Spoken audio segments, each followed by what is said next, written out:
Hello. So, we continue on with our discussion about globalization in our subject, the contemporary world. Ano?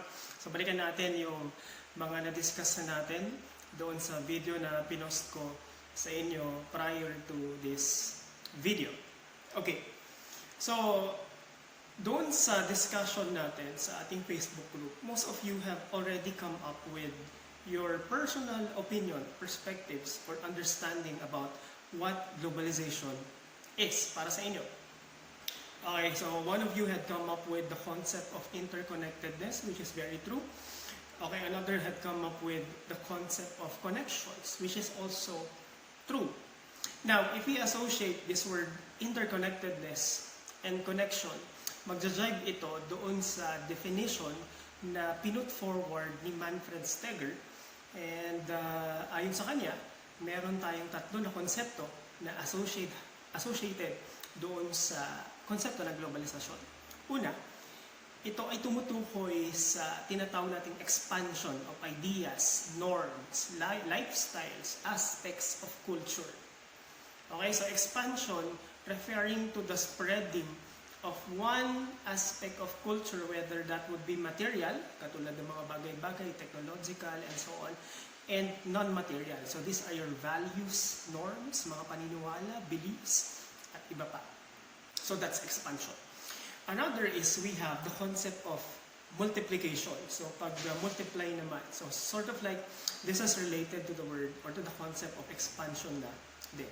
Now, as opposed to expansion, meron din tayong tinatawag na shrinkage.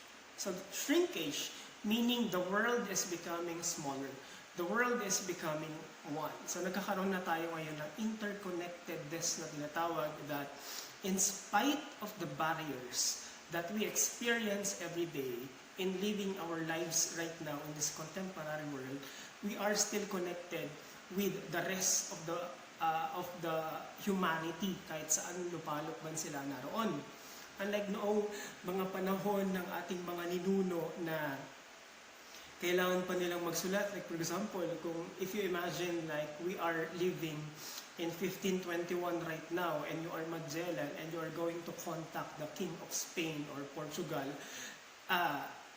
magiging madali ba ang pag-contact sa kanya o pagsabi na dumarating na yung mga puwersa ng mga British people, British soldiers? Of course not. It will be impossible. So it will take months before that message will be sent from Magellan in the Philippines to Portugal or Spain. So, yun yung panahon na nabubuhay pa yung ating mga ninuno. Pero unlike right now, in spite of this distances na, itong geographical barriers na tinatawag, yung mga seas sa pagitan ng bawat mga bansa, yung mga kabundukan sa pagitan ng bawat bansa. So in spite of that, there are still ways with which we have conquered the world, so to speak, with technological advancements na tinatawag. Okay? So yun yung konsepto ng shrinkage. So that is associated with whom? It's Manfred Steger. Okay, so another concept advanced by another scholar. So this time, it will be, it was put forward by an Indian scholar named Arjun Appadurai. So ayon sa kanya, ang globalisasyon naman ay meron binubuo ng 5 scapes or flows. When we say flows, daloy. Di ba nga? Ang barriers ay solid. Pero ang pagdaloy ng globalisasyon ay itinuturing nating liquid. So that's why we have scapes. And globalization has 5 dimensions, features, or characteristics. So we have already talked about the 4 scapes or 4 dimensions. And these are, the first one that we had talked about in the past video is we have ethnoscape. The movement of people from one place to another. Halimbawa, pag kayo ay naging mga nurses na, I presume that majority sa inyo ay hindi mag-stay dito sa ating bansa simply because of yung pagiging maliit ng mga sahod na mayroon tayo dito. So, movement from one place to another, that's ethnoscape. Okay? Another scape or flows, ayon kay Appadurai, is we have the concept of ideoscape. Ideoscape. So, ito naman yung ideas. Okay? Alam niyo ba, kaya nagkaroon daw tayo ng konsepto ng nationhood dito sa ating bansa. Yung konsepto ng nasyonalismo sa ating bansa ay dahil na rin sa impluwensya ng mga ideas na galing sa liberal na Espanya at napunta dito sa ating bansa. Okay? So yun yung ideoscape. Ito yung kahalagahan ng mga ideas. Okay? Kasi ideas, if you are going to define it, nag-i-exist lamang ito sa utak. Okay? Now, if we translate those ideas into words, verbal, and into written works, then these ideas now become weapons somehow, or in case of globalization, becomes instruments or tools para makapagbigay sa atin ng benefits at advantages. So, ito yung mga ideoscapes. Okay? Another is we have yung technoscapes naman. Pag sinabi natin technoscapes, ito yung mga tools, instruments, mechanical goods and services. Like for example, kotse, factories, cell phones, laptops. All of the things that you own, that you think you own, that you bought from a shop. Those are technoscapes. Mga bagay, mga kagamitan. Okay, another is we have the financescapes. Ito naman yung pera. Okay, currency na tinatawag. So, flow of money from one country to another. From you to the sari-sari store na pagbibilhan nyo ng gato puti na suka. Okay, so yun yung financescapes. And may something ako na nakalimutan, yun yung tinatawag naman natin na mediascapes. Ang mediascape na tinatawag, it refers to, ito na yung application ng technoscapes na tinatawag. So these are now the things, tools, instruments that technology or certain technological aspect has been applied to. Okay, so yun yung tinatawag nating mediascapes. Okay, so marami tayong variants or marami tayong klase or meron lamang tayong tatlo na primary na klase ng mediascape. So una, so print media, books, magazines, okay? So lahat ng mga yan. We also have broadcast media. So we have two forms of broadcast media. So we have radio and television. And then finally, meron tayong pangatlo na uri ng mediascape at ito naman yung tinatawag nating digital media, online media, or social media. So ito yung halos na ginagamit nating mga millennials na tinatawag. Okay, so balikan natin ulit. So what are those 5 scapes that are advanced by Apaduran? First, we have ethnoscape. Pangalawa, we have idioscape. Pangatlo, we have technoscape. Pang-apat, we have financescape. And then panglima, we have the so-called mediascapes. Alright? So, yun na yung definition natin ng globalization.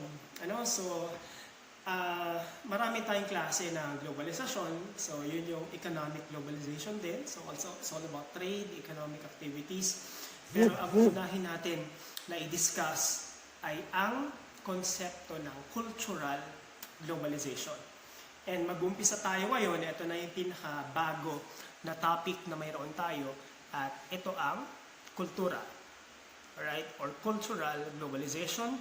The spreading of one aspect of culture from another place or another country to a certain place or a certain country. Okay, so para mas maintindihan natin ng maayos ang konsepto ng cultural globalization, okay, i-define muna natin kung ano ang ibig sabihin ng tinatawag nating culture. So, what does culture mean para sa inyo? Ano ang ibig sabihin ng salitang kultura? Anong pumapasok sa isipan ninyo kapag ka nababanggit ang salita o konsepto ng kultura? So, halimbawa ako, nanggaling ako sa Isabela, so hindi ako Ifugao. Okay, so if I can share something with you about our perspective or understanding of culture, it would be something like this. Ano ba yung naiisip nyo kapag nababanggit or nakikilala nyo na ang isang tao ay galing ng Isabela or ang isang tao ay Ilocano? Ano ba yung mga stereotypes na tinatawag na associated sa mga Ilocano? Maaring kuripot, okay? Maaring negatibo, katulad na lamang ng amoy bagong, amoy patis, mahilig sa bagong, okay? Mahilig sa patis. So yung mga Ilocano daw. Okay?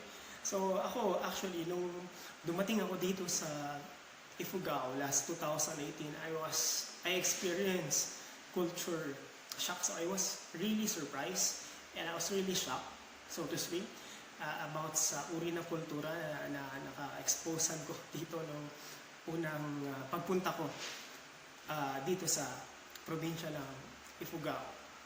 Unang-una, yung mga tao na nagmomoma, na tinatawag, di ba? Yung tinatawag ng taluan. And I thought na ang taluan, when I first heard the word taluan, I understood it na parang ibig sabihin niya para sa akin noon, first time ay 3-in-1 na kape. Kasi talu, 3 and 1. 3-in-1, taluan. Okay. So yun yung unang pagkakaintindi ko. Pero right now, I'm loving the culture, so I like Ifugao now. So that really makes me want to stay in Ifugao na for the rest of my life. Maybe, who knows, I can find somebody here. Pero hindi yung topic natin ngayon. Okay. So, ano bang naiisip nyo kapag nababanggit ang salitang kultura? So, maaring makatulong ang definition na ito na nasa itaas. Okay, so we have this specific person na ang pangalan niya ay si Edward Taylor. Okay, so siya yung nag-come up ng magandang definition sa kung ano ang ibig sabihin ng salitang kultura.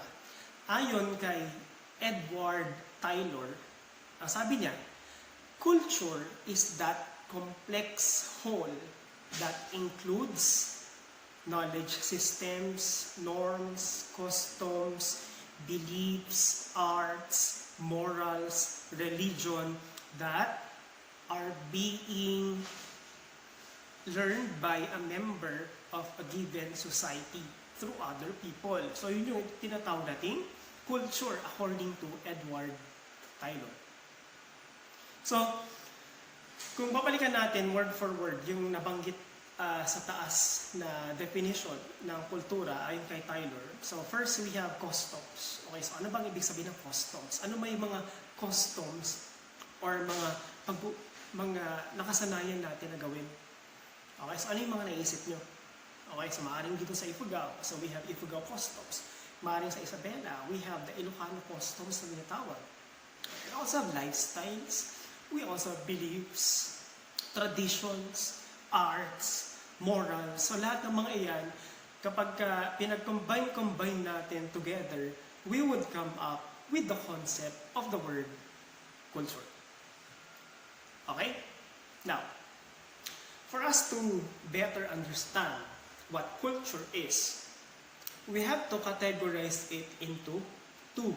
So meron tayong dalawang klase ng kultura. Okay, first, we have the material culture. Okay? Pangalawa, we have the so-called non-material culture. So we start first with what material culture is.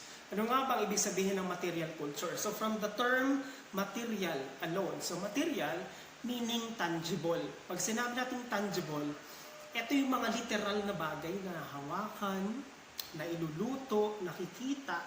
Okay? So yun yung mga material. Katulad na lamang halimbawa ng mga vases. Okay, so bahay.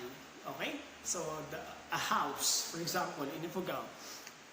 Correct me if I'm wrong regarding my pronunciation of an Ifugao house. And I think it's termed as bale. I think tama ba yung pagkakapronounce ko? So okay na lang, bahala, do not judge me. Okay? Okay, bale yata. Or I don't know kung anong tawag sa mga bahay na ginagawang storage area yung may yung walang room sa baba. And then merong kon sa taas na walang subdivisions yung mga bahay. So tinatawag natin alang. I'm not sure with the pronunciation, pero definitely it's called as alang. Tama ba? Okay. So yun yung material culture. Okay? Nahawakan. Tangible. Okay, so another type of culture is we have the non-material culture naman. Pag sinabi natin non-material culture, ito naman yung mga intangible. Pag sinabi natin intangible, ito naman yung mga naipadadama. Okay, these are manifested. These are shown. These are emotions, feelings, abstract things, or abstract concepts. This is what we call as non-material culture. Okay, so for example, ano nga ba yung mga non-material culture na mayroon tayo dito sa Ifugao? Okay, so courtship process. Ano pa ba? Okay, mga pag-ugali na mayroon tayo dito. Okay, so I'm not yet familiar still with the very complex behavioral system dito sa Ifugao.